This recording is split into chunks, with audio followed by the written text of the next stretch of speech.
Karedo, South Africa today. Busy with some biochar production in the Ring of Fire kiln.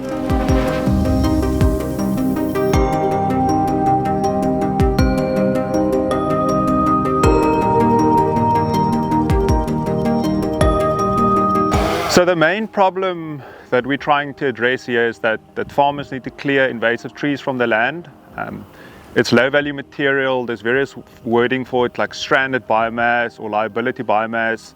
It basically just means that farmers can't do anything with it. No one's going to buy it.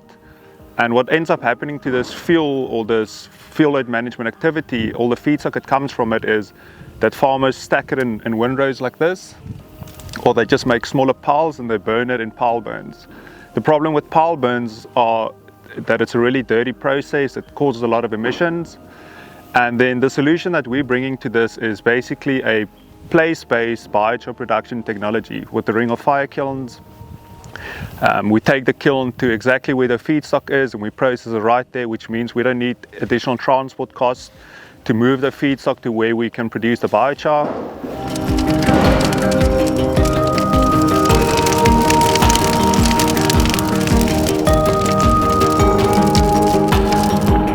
Step back a bit, keep it there. Step back a bit, keep it there.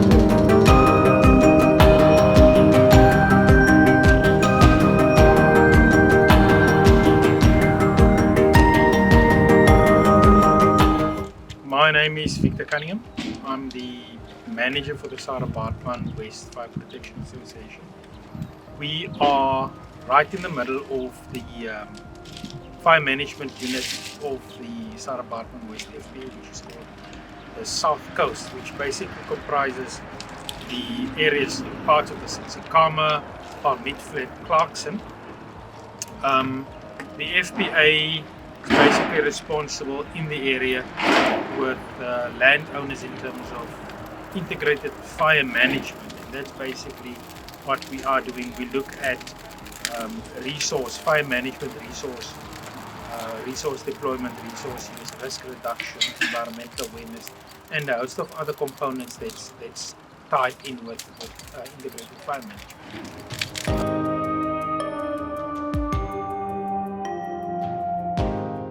Invasive species, this is actually a high fire risk area, so invasive species poses quite a threat to landowners and their existence. Their farming activities also pose a serious threat to biodiversity.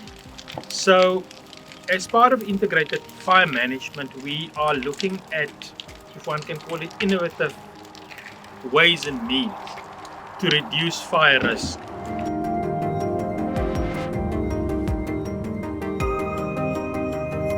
What you can see here is a result of a fire that broke out in December 2022. So there's a lot of feedstock residue because of the fire that went through the area. It's heavily infested with invasive species, but the farmers obviously is mindful of the threat that it holds, not only to his property but also to adjacent properties. We've got plantations around us, we've got other landowners with its small-scale farmers in residential areas. So the idea is to try and manage what you have on your property and do it sensibly.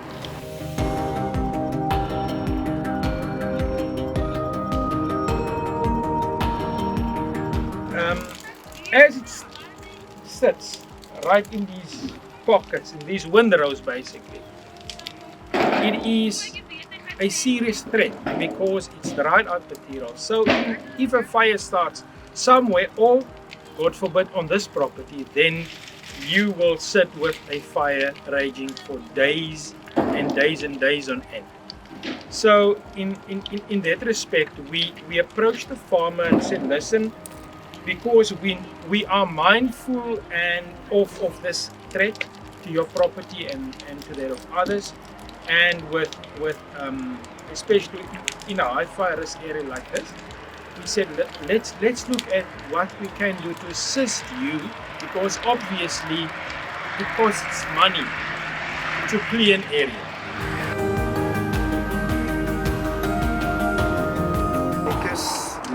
Erasmus. Wat voorheen hier gebeur het is ek het eintlik oorspronklik ook vir die Kuga Biomes projek gewerk hierso waar ons die boomstamme en so antes gesny het. Hierdie hele area was eintlik regop gewees. Ons het so 'n paar van dit uitgesny, maar ons kon nie alles hê weens die oppervlak van die grond was bietjie baie nat gewees, so ons het gesukkel met ons masjinerie en daai tipe van goede, maar aan die einde van die dag het die oom van die plaas sy oorspronklike idee was hy wil lande hier hê, en dis hoekom ons vandag sien die wat nou bymekaar gestoot is deur die digiloaders en daai tipe van masjinerie. In omstandighede as ek dit kan noem, in die area van ons is die werkloosheidsyfer ook baie groot.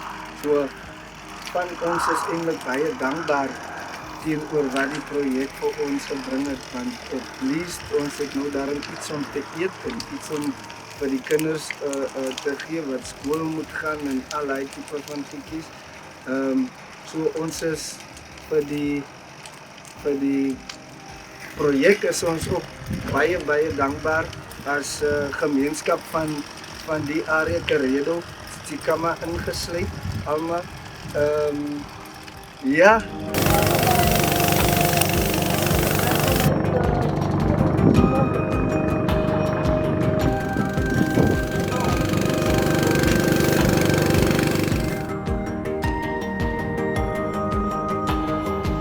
Part of the problem for landowners is that all of this costs money. So to clear the fuels and to stack it is a process in itself, and it costs money. And for landowners to produce biochar, they need funding. So what we're trying to introduce now and how we want to scale out our projects is to bring carbon funding.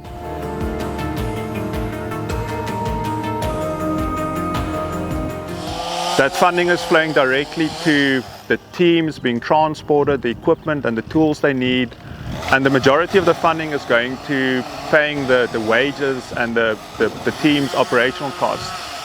So for instance, if we take a day of biochar production, we've got a transport component, and the majority of it is wages and payments to the team.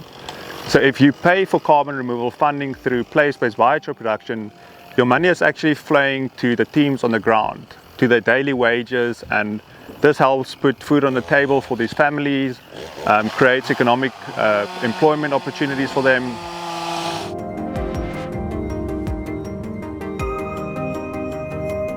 On top of that, we've got all the other co-benefits like water security, so cutting down invasive trees has a significant impact on water resource availability in the area, as well as for biodiversity. Invasive trees cause significant damage to our local biodiversity. The fynbos in this region, for instance, won't grow as well between like eucalyptus trees and these things due to the chemical composition when the leaves and all the forest litter break down. So by removing these trees and all these invasive trees, we are actually creating an environment where local biodiversity and vegetation can come back to the area.